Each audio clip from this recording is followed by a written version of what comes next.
Hey guys, I thought I would give you a quick update on our project here. It's come along quite a bit. Let me show it that way.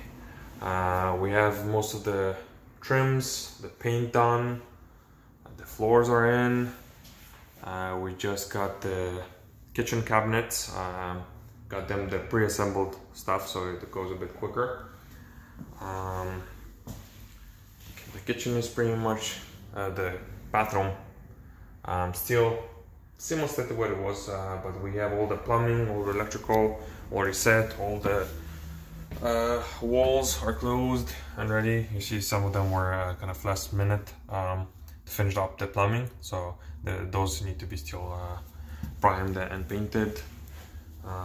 We have, again, closets, the heaters right there. So we have quite a bit of it done. We're hoping to be done in about a week and a half.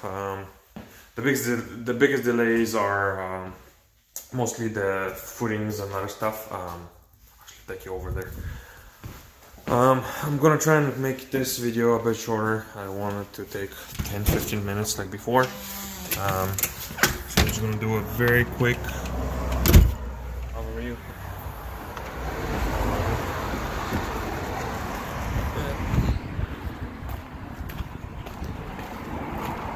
So yeah, we have quite a mess here. The entrance, this should be all filled with gravel, going all the way to the back. We're gonna move the shed and put the double park in the back.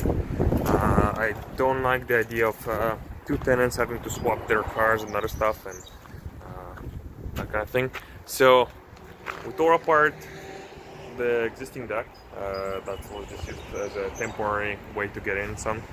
Then we moved the door and we cut out some of the foundation to put the door in. Yeah, that's the biggest delay, the footing and the building the well to go into the whole thing. Plus they were supposed to do the footings for the deck, so the deck is also behind because of that. You can actually see the blocks of concrete that we cut out. We also added this window for the kind of the dining living room area, so there's more light in the house. The bottom part basically had just the small windows, similar to that one there.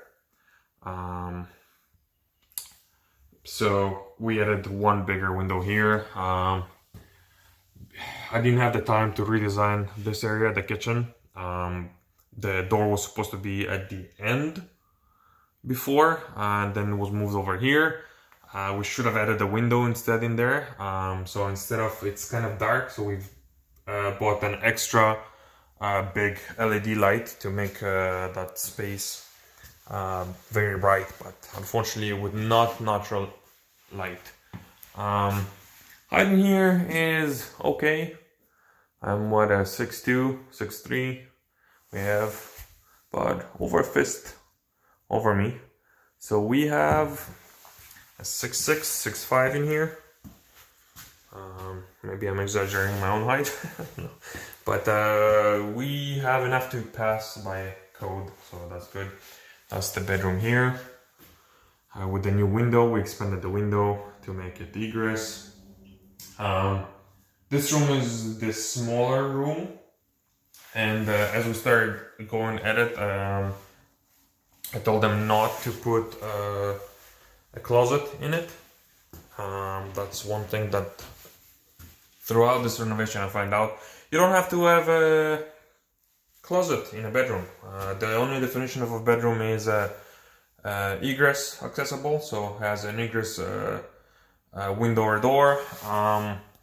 Has to be at least 70 square feet, and it has to be at least 7 feet in either direction.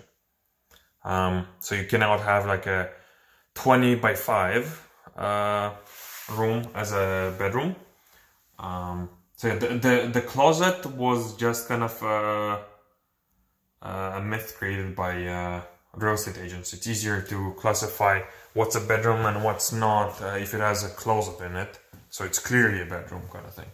But yeah, that's not the definition of a bedroom. And so, especially if you go to the older houses, 100 plus, they don't have closets in them, and it's completely normal. People just put standing closets and dressers, and that's about it. And I think it really gives it a bit more freedom to the tenants to decide how they want to set up their storage and how much storage they need out of the room. Yeah, and it's a lot less work. Working in closets is a pain in the ass for flooring, for mudding, for painting, more corners, more other issues, so no thanks.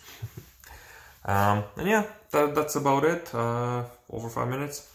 Again, if you guys have any questions, any comments, I would love to hear from you. Leave some comments, leave some likes, and I'll see you guys next time.